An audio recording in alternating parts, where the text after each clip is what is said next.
ഫാമിലിയുടെ കാര്യം പറയുവാണെങ്കിൽ ഒരു സിംഗിൾ പാരൻ്റായിട്ട് വളർന്നൊരു കുട്ടിയാണ്. കാരണം എൻ്റെ 1 വയസ്സിലാണ് എൻ്റെ ഫാദർ അമ്മയായിട്ട് പിരിയുന്നതെന്ന് പറഞ്ഞാൽ അവർ ലീഗലി ഡിവോഴ്സ്ഡ് അല്ല. ബട്ട് സ്റ്റിൽ എന്തെങ്കിലും ആവശ്യം ഉണ്ടെങ്കിൽ ഞാൻ വിളിച്ചു കഴിഞ്ഞ് കഴിഞ്ഞാൽ എൻ്റെ ഫാദർ കോൾ എടുക്കാറുണ്ട്. എന്തെങ്കിലും ആവശ്യം ഉണ്ടെന്ന് പറഞ്ഞു കഴിഞ്ഞാൽ അതിനെല്ലാത്തിനും എനിക്ക് പേഴ്സണലി ചെയ്തു തരാറും കാര്യങ്ങളെല്ലാം ഉണ്ട്. പിന്നെ വളരെ നല്ല ഒരു ഫാമിലിയിൽ ജനിച്ച് വളർന്നിട്ട് അവസാനം ഒന്നുമില്ലാതെ ഇരിക്കേണ്ട ഒരു അവസ്ഥയിലാണ് ഇപ്പോൾ ഇരിക്കുന്നത്.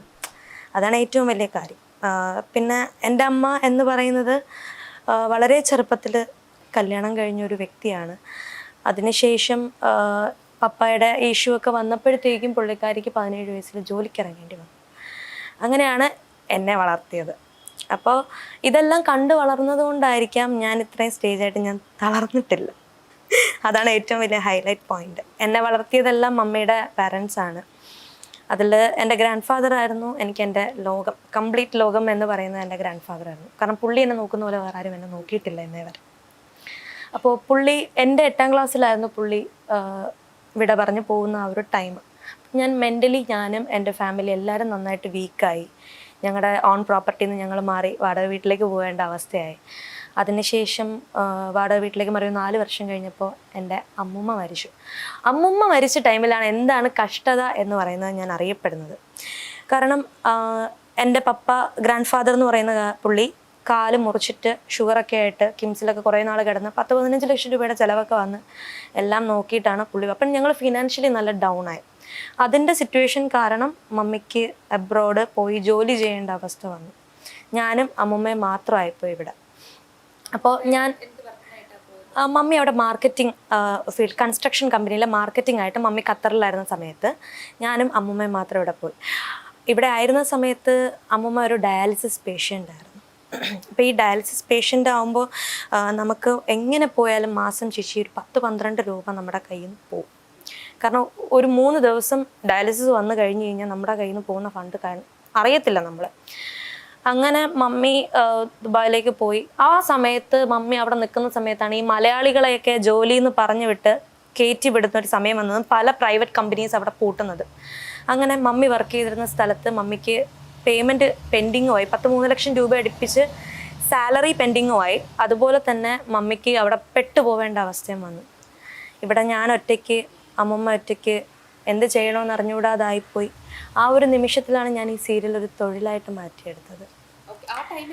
ആ ടൈമിലാണ് വരുന്നത്. കാരണം അപ്പോഴത്തെ എൻ്റെ സ്ട്രഗിൾ എന്ന് പറഞ്ഞു കഴിഞ്ഞാൽ ഞാൻ ഒരു ദിവസം അഭിനയിച്ച് അന്ന് എൻ്റെ പേയ്മെൻറ്റ് 2000 രൂപയായിരുന്നു. അപ്പോൾ ഈ ഒരു ദിവസം ഞാൻ അഭിനയിച്ചിട്ട് കിട്ടുന്ന ആ ക്യാഷും കൊണ്ടാണ് എൻ്റെ അമ്മേനെ ഞാൻ ഒരു ഡയാലിസിസ് പേഷ്യൻറ്റ് ഞാൻ സ്കൂട്ടിയിലിരുത്തിയിട്ട് കൊണ്ടുപോകുന്നത്. ആ ടൈമിലാണ് അവിടെ ചിലപ്പോൾ എത്തിക്കഴിഞ്ഞ് കഴിഞ്ഞാൽ പല സർജറികളും അന്നത്തെ ദിവസം നടന്നത്. ഇനി കറക്റ്റ് എവിഡൻസോടെയാണ് എല്ലാം പറയുന്നത്. SUT ഹോസ്പിറ്റലിലാണ് അമ്മ ട്രീറ്റ്മെൻറ്റ് ചെയ്തിരുന്നത്. അവിടെയുള്ള എല്ലാവർക്കും എന്നെ അറിയാം. വർക്ക് ചെയ്യുന്ന ഡോക്ടേഴ്സിനായാലും എല്ലാവർക്കും ഞാൻ അവിടെ കിടന്ന് ഓടുന്ന ഓട്ടം കാണുമ്പോൾ എല്ലാവർക്കും മനസ്സിലാവും. അപ്പോൾ അവിടെ ഒരു ദിവസം 2000 രൂപ ചിലപ്പോൾ ചെല്ലുമ്പോഴത്തേക്ക് അമ്മയ്ക്ക് ബ്ലഡ് പാസ് ചെയ്യുന്നില്ല എന്ന് പറയുമ്പോഴത്തേക്ക് അമ്മയ്ക്ക് ഉടനെ സർജറി വേണ്ടി വരും. ICUവിൽ 25,000. അന്ന് എനിക്ക് എൻ്റെ ഊഹം ശരിയാണെങ്കിൽ 17 ആയിരുന്നു എനിക്ക്. അപ്പോൾ എനിക്ക് അമ്മയും ഇല്ല. അമ്മ അവിടെ പെട്ടിരിക്കുവാണ്. ഞാൻ മമ്മിയോട് ചോദിക്കും, മമ്മി എന്തെങ്കിലും അറേഞ്ച് ചെയ്യാൻ പറ്റുമോ എന്ന് ചോദിക്കുമ്പോൾ പോലും മമ്മിക്കും ഒരു രക്ഷയില്ല എന്ന് പറയുമ്പോൾ എനിക്ക് പിന്നെ ഒരു നിവർത്തിയില്ല. അപ്പോൾ അന്ന് തന്നെ ഞാൻ പോയിരുന്ന് വർക്ക് ചെയ്ത് ഞാൻ കൺട്രോളേഴ്സിനോട് പറയും, ചേട്ടാ എൻ്റെ അവസ്ഥ ഇങ്ങനെയാണ്, എനിക്കൊന്ന് പെട്ടെന്ന് എടുത്തിട്ട് എന്നെ ഒന്ന് വിട്ടു തരണം എന്ന് പറയുമ്പോഴത്തേക്കും ചിലപ്പോൾ എനിക്ക് പേയ്മെൻറ്റ് ഡിലേ ആക്കും. പക്ഷേ എനിക്ക് കൺട്രോളറുടെ കയ്യിൽ നിന്ന് തന്നിട്ട് പറയും, നീ അമ്മയും കൊണ്ട് പെട്ടെന്ന് പോയി അവർ വയ്യാതിരിക്കുമല്ലേ. ഈ വയ്യാത്ത അമ്മയും കൊണ്ടാണ് ഞാൻ ലൊക്കേഷനിൽ പോകുന്നത്. അപ്പോൾ അവർ പറയും, നീ അമ്മയും കൊണ്ട് പോയി ഡയാലിസിസ് ചെയ്യാൻ നോക്ക്, പേയ്മെൻറ്റ് വരുമ്പോൾ നീ എനിക്ക് തിരിച്ചിട്ട് തന്നാൽ മതി. അങ്ങനെ പറയുന്നവരും ഉണ്ട്. അതാണ് ഞാൻ ആ സ്റ്റേജിൽ നിൽക്കുമ്പോൾ എനിക്ക് അവിടെ നിന്ന് കിട്ടിയിട്ടുള്ള നല്ലതും എല്ലാമായ കാര്യം. അപ്പോൾ അങ്ങനെ വളർന്ന് അവസാനം മമ്മി എന്താണെന്നറിയില്ല, പെട്ടെന്ന് മമ്മിക്ക് ട്രിവാൻഡ്രത്ത് വരേണ്ട ആവശ്യം വന്നു. മമ്മി ഇങ്ങനെ എത്തിയപ്പോഴത്തേക്കും അമ്മൂമ്മയും മരിച്ചു. മമ്മി വന്ന് ഒരാഴ്ച കഴിഞ്ഞപ്പോൾ അമ്മൂമ്മ മരിച്ചു. എന്തോ അവരെ കണ്ടിട്ട് മരിക്കണം എന്നുള്ളൊരു ഇതായതുപോലെ അമ്മൂമ്മയും മരിച്ചു.